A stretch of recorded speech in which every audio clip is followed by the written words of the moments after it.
AZCO Corp designed and manufactured a dispenser for desiccant and pouches. Rolls of material are loaded onto an unwind station. From the unwind, material goes through a set of idler rollers which guide the material into the machine. A no product sensor will automatically shut the unit down when no product is sensed. A dual driver tractor belt system indexes the material.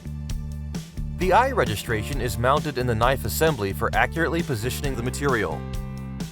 A stainless steel blade cuts material precisely to length. Cut material falls down the exit chute, which guides the material into your package. Fiber optic eye verifies product has left the dispenser. The unit has a color touchscreen for easy setup and operation.